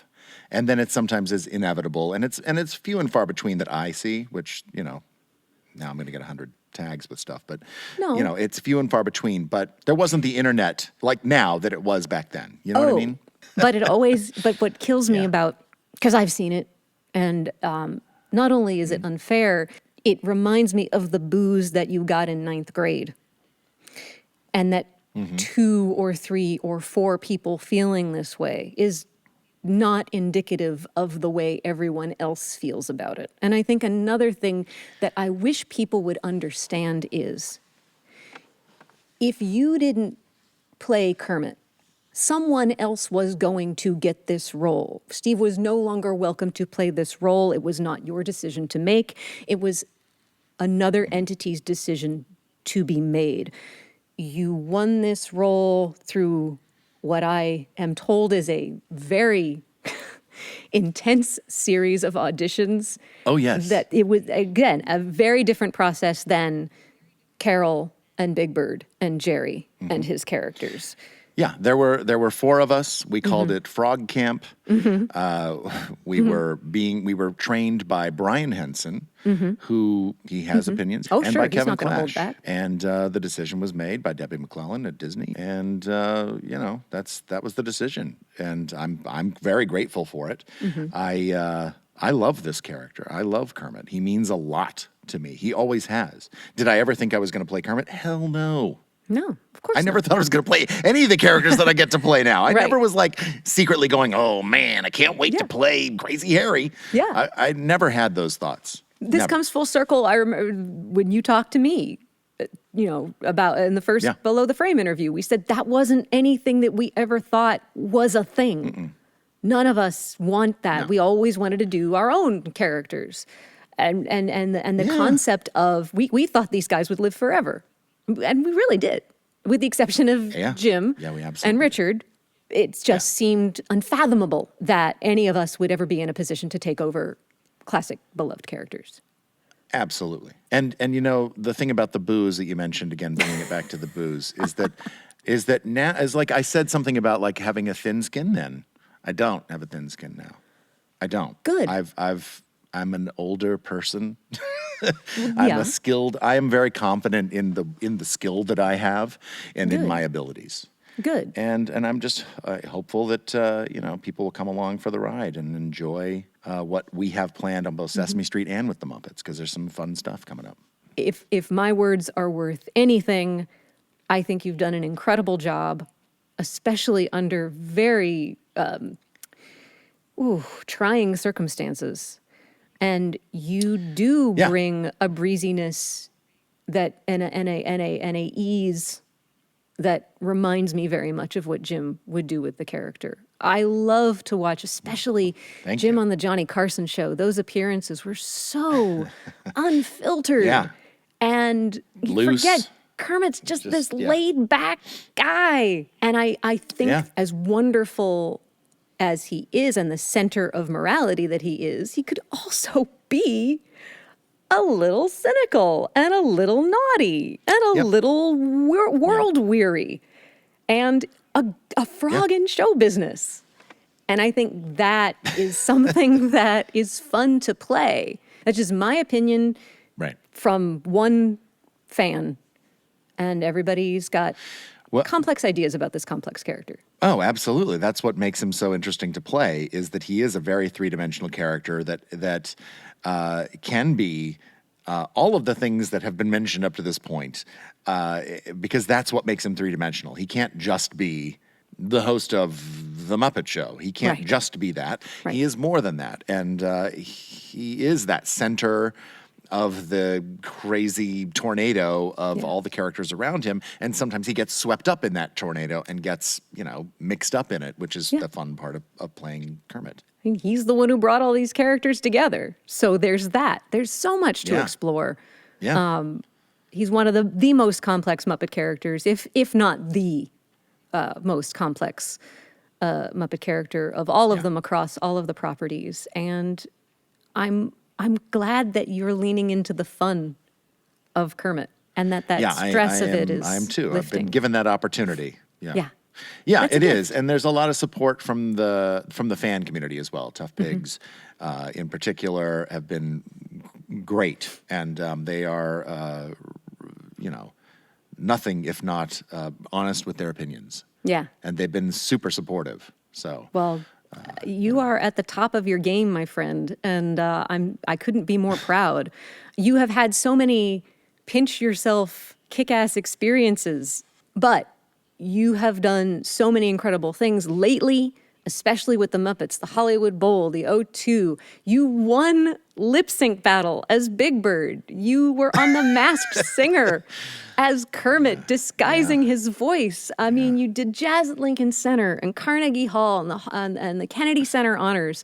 You've had so many special moments. Is there a moment that stands out to you as being just the biggest pinch me moment?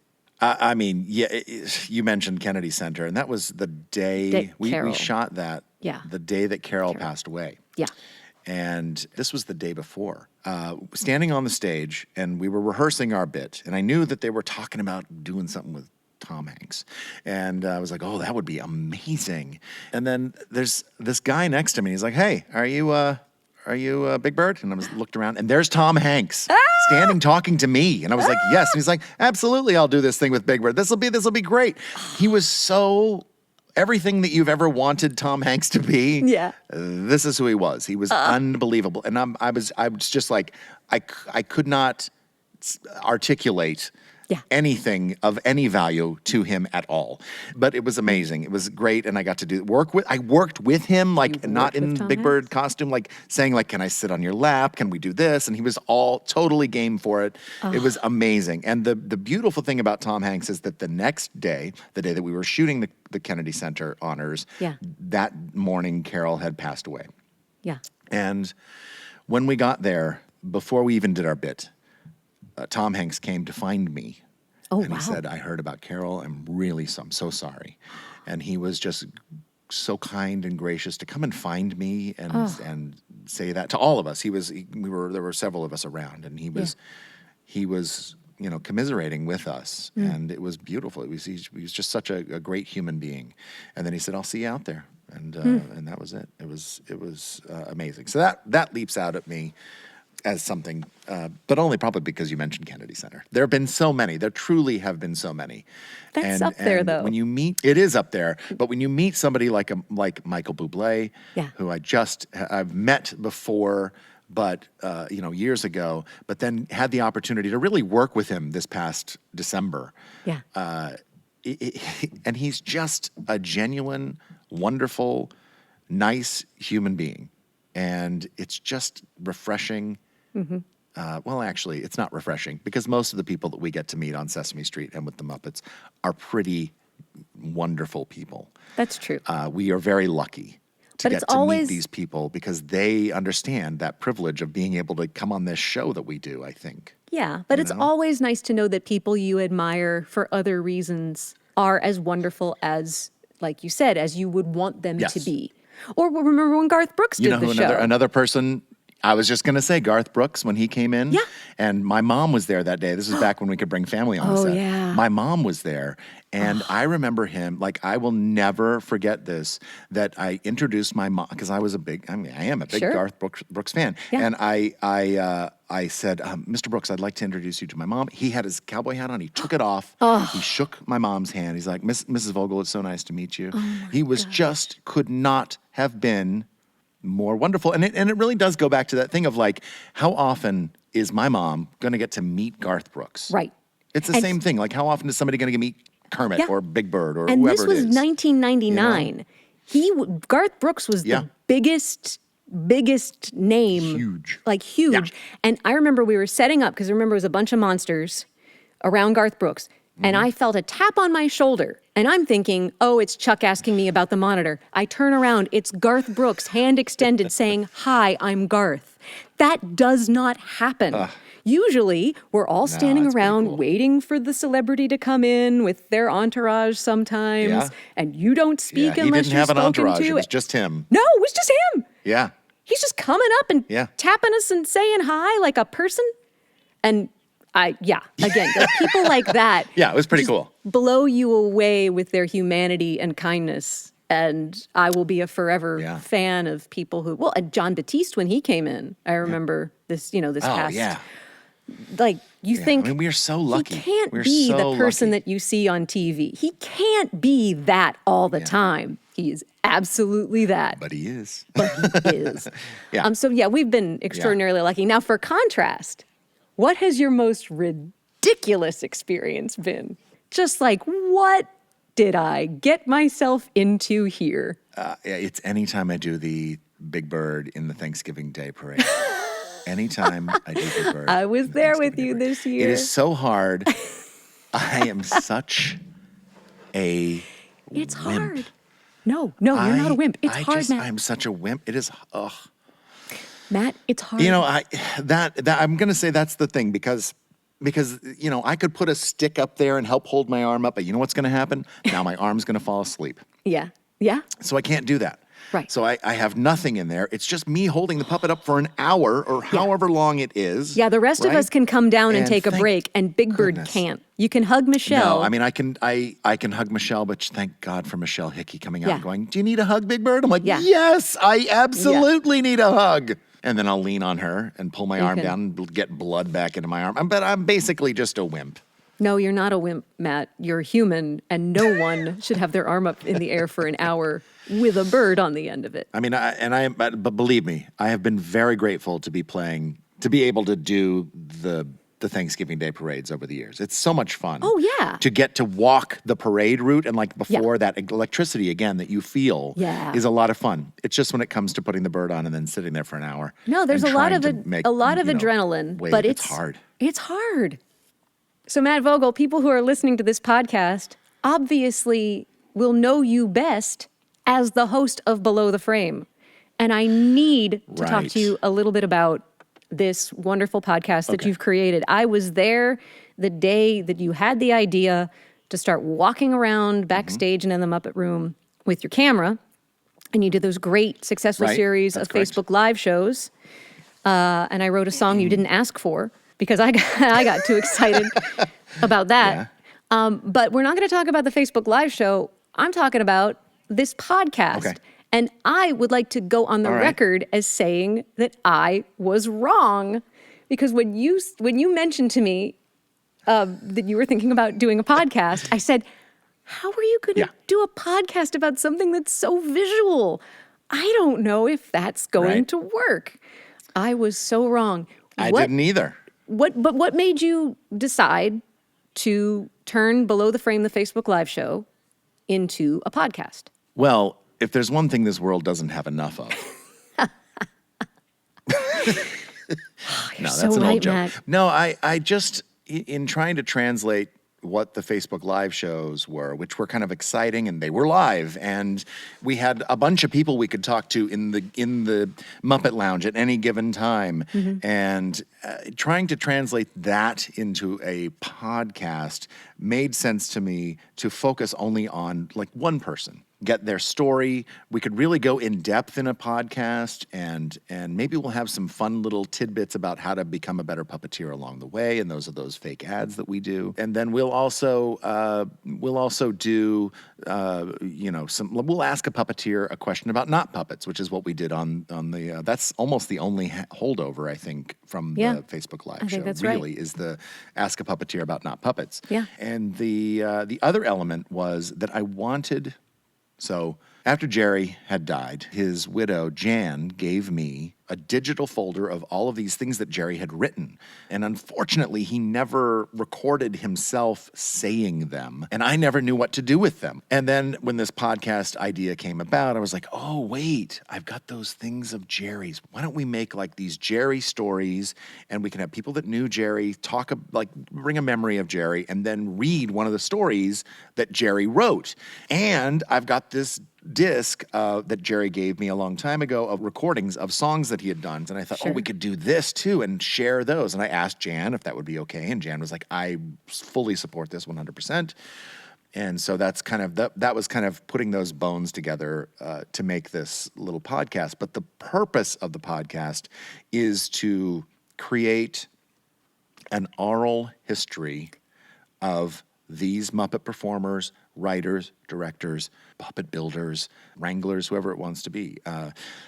Because those stories don't get told, beyond, I would say, Jim and Frank and Carol maybe.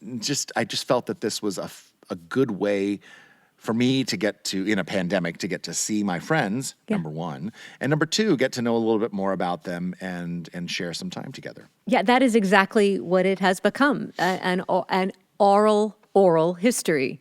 And I think that it's an amazing historical document that you're compiling so wonderfully and lovingly, and so grateful. Your relationship, the fact that I don't think just anybody could have hosted this. I think that you're hosting it because you have worked with everyone you've talked to in one capacity or another, and you know this world so well. You're asking far more and far deeper questions than, so what's your favorite puppet? And I enjoy, especially the Ask a Puppeteer about not puppets, or the new Injury Corner, but also just about childhood experiences and how did you get here and what were you doing? And I also enjoy then bringing in the skill set knowledge as well, because as I will occasionally tell a new person coming in, everybody's going to tell you something different. We all have our own opinions about what we think is important in puppetry or what we think the rules are. And I think that all of these episodes taken together is really just an amazing document. So thank you on behalf of all of us for doing it and for having the idea. In your travels producing this podcast, have you learned like anything that's really surprising? Nothing that's flooring, but I would say that what I notice is there is a through line for each one of us that drives us to the moment that gets us to where we are right now. And some of them are very similar. Like, you know, some of us were big Muppet fans when we were little. Mm-hmm. Some of us were dancers when we were little. Some of us were actors. Some of us were none of those things. And there is something, it seems to me, that has driven each of us, and things that are seemingly out of our control that have driven us to be where we are. That's the only thing that I can't flesh that out any more for you than just to say that it feels like we are all here because we are supposed to be here. And listening to everybody's story, I kind of see that kind of tale happen again and again. That is the thing that drives us to be here. Does that make sense? Yeah, it makes total sense, and it's fantastic. So, again, one of the biggest gifts that Below the Frame gives to especially aspiring puppeteers is we talk very frankly about the things that are required to be a good Muppet performer, to be a thoughtful puppeteer. And I think that our generation talks way more about this stuff than previous generations do. I think you would agree. We were not hearing this stuff in the Muppet Room when we first started out. We talk about it all the time. I don't know why. Is it because we're nerds? And we figured it out. I mean, I think that was the other thing. I think we figured this stuff out. And whether we figured it out on our own and then shared it, or whether we were figuring it out together because we talked about it all the time, I don't know which of those things it is. Well, I don't. The thing about for Jim and for Frank and for Jerry and for Carol and there was nobody really before them to look at and go, do you know, in this way? Yeah, they were making up the rules, creating it, and we have had the privilege because we were all Muppet fans of seeing all those performances over and over and over again and going, oh, that's what, oh yeah, oh, the head tilt, oh, this, I'm moving. And, you know, like we have absorbed all of those things in a way that they didn't need to because they were just doing it and living it. And so we have been able to take advantage of their pre-work and use it for our benefit. Right. So what I wanted to ask you is there anything that we talk about on the podcast, in the Muppet Room, about all the things that we, you know, the things we talk about all the damn time, that you wish you had heard when you were first starting out? Be bold. Yeah. To me, that's one of the biggest things for me, because when I was shy and a little more tentative as a performer, my characters suffered.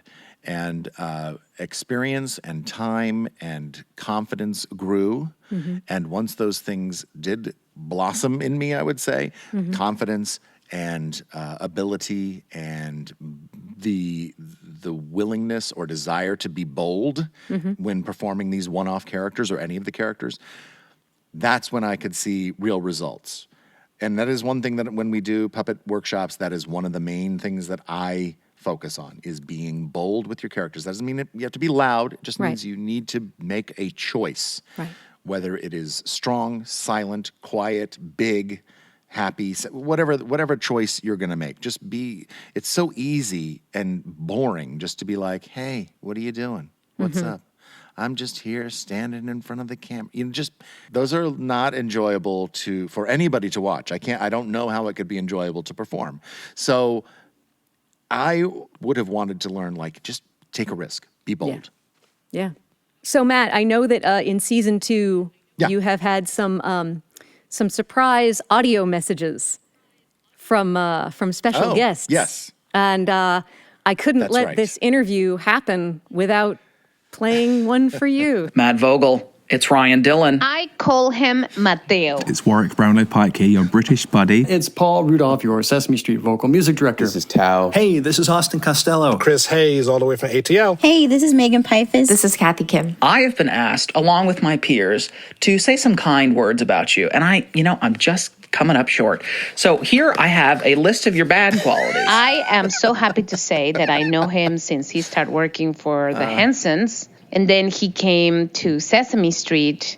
And I've been following his career since he started working with us. I remember you walking into that Muppet room, so young, so eager.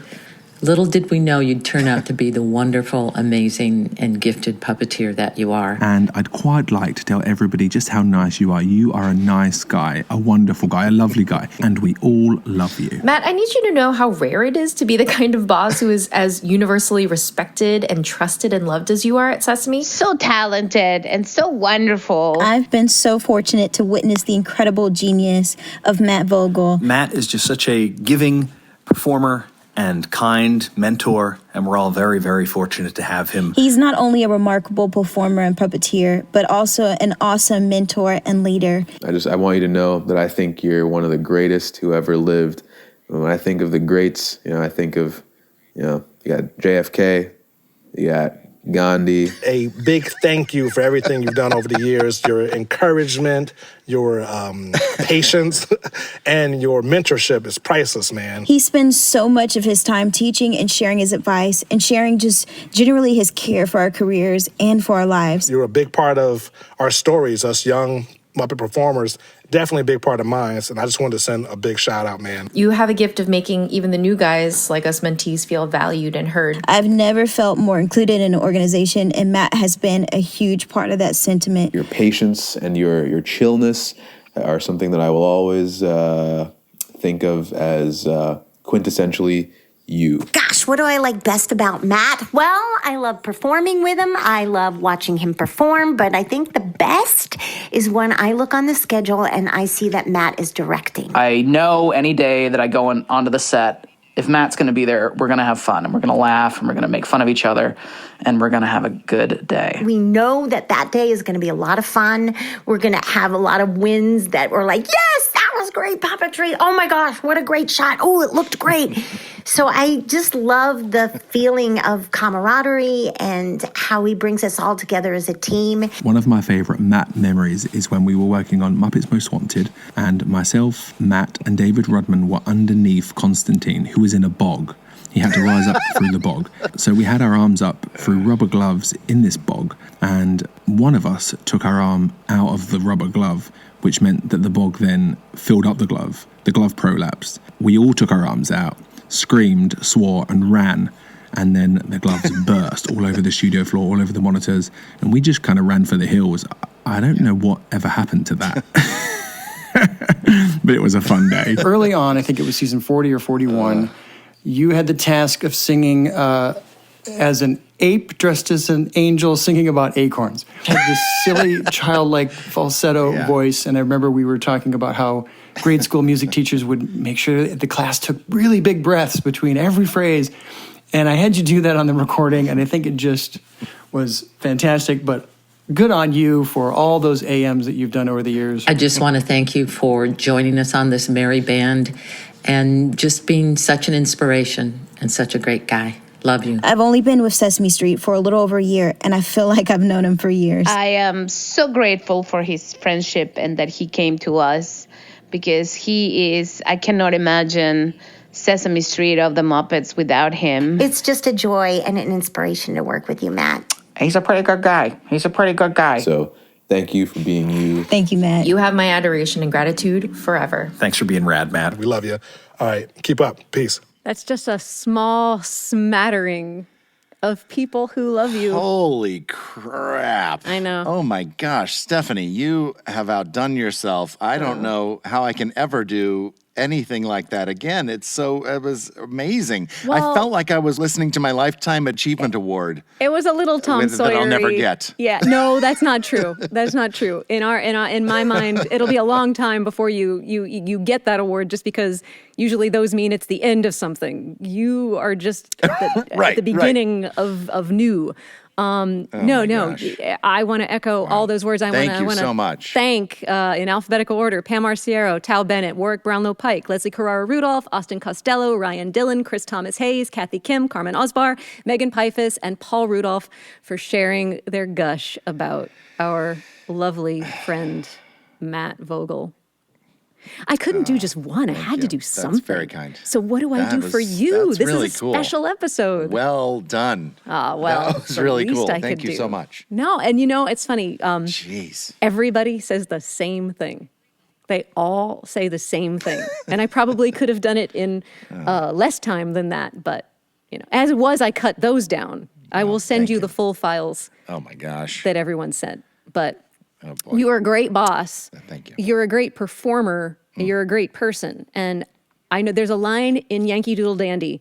It says, young George Cohan is told, most performers I know would rather be considered a great guy than a great actor. And you're both. You're both. And I think it's more important to be a good person. And you always put that first with us. You are so fair in your puppet captaining. This is another thing, and this goes back to what you were saying about not giving yourself the one-off characters because you want to make sure that everyone gets a chance to play. You're letting us have the pie, even if you don't get a piece of that pie at the end. It's almost a mom thing. And something I love pie. I know you love pie, and we love watching you eat that pie. Because personally, I remember that ape as an angel singing about acorns. Oh my gosh. Acorns, acorns. I love playing Gretel to your Hansel. I love playing stupid little pigs with you. I love any chance we get to just be fun, have fun. And I know those times are fewer and farther between these days for so many reasons, but you need to know how we appreciate what you do. We see what you do. And I know how much time it takes for you to be as fair and equitable as you are in that casting. I know how hard it must be too, or at least I can imagine. Well, it is hard, but then I have Bryce Lauren Walker and I have Karen Leibovich from Sesame Street that help me out too. Because when I cast something they're like, hey, you can't cast this person there because they got to be here, and I'm like, oh, no. Okay. They are. So I do best. have a lot of help, and I'm grateful for that help.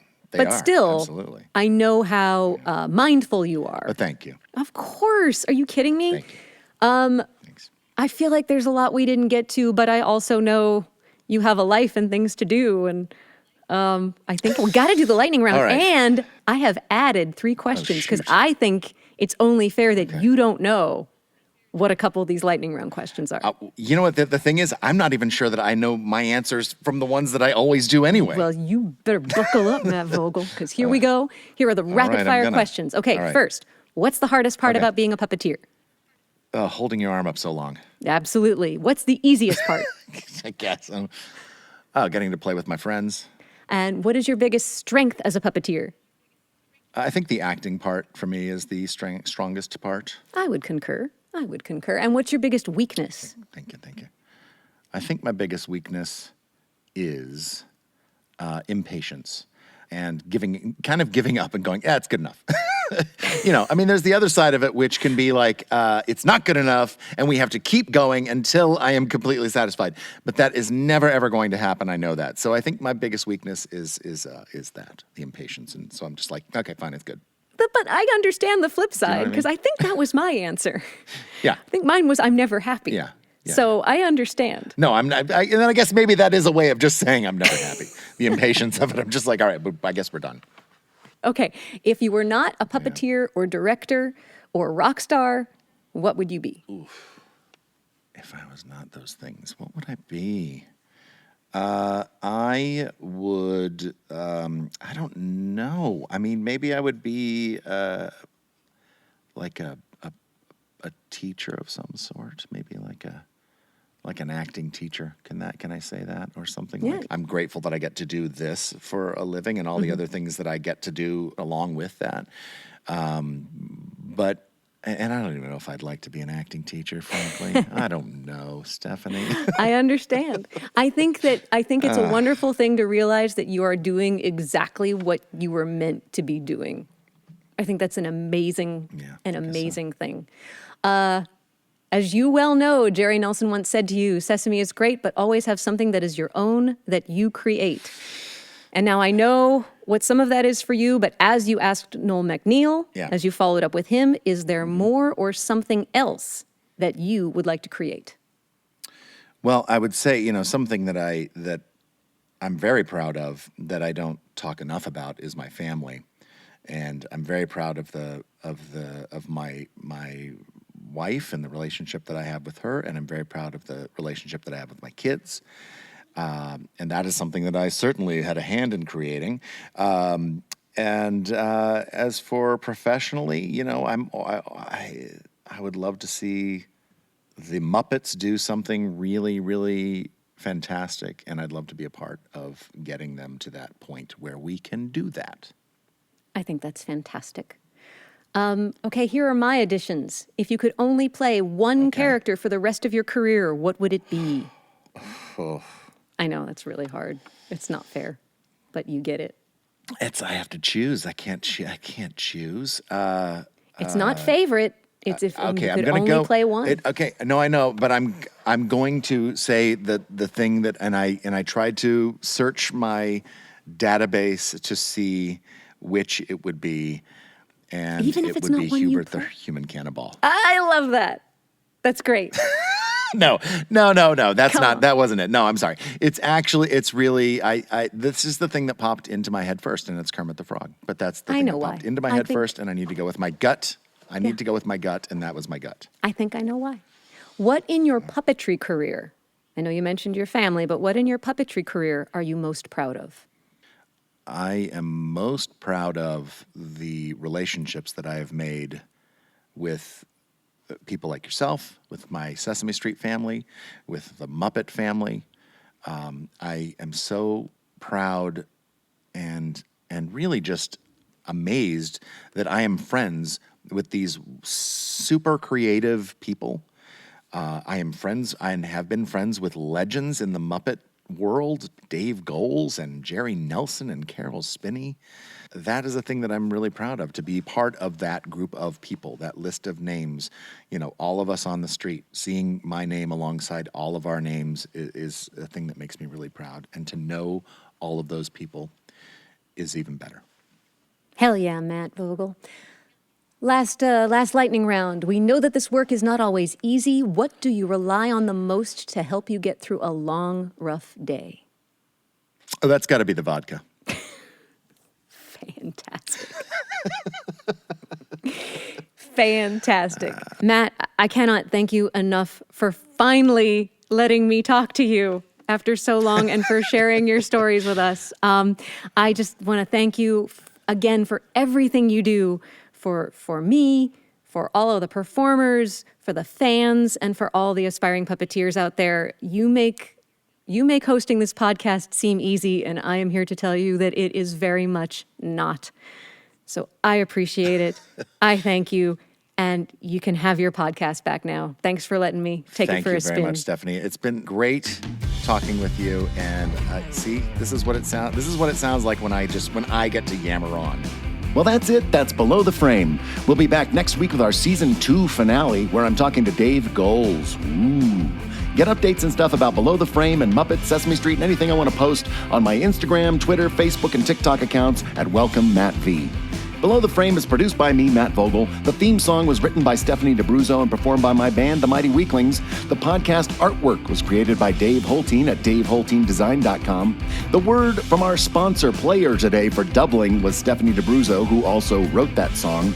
Special thanks to Stephanie D'Abruzzo, Pam Arciero, Tal Bennett, Warwick Brownlow Pike, Leslie Carrara-Rudolph, Austin Costello, Ryan Dillon, Chris Thomas Hayes, Kathy Kim, Carmen Ospar, Megan Pipus, Paul Rudolph, Joey Mazzarino, and as always, my son Jack for being a part of this episode.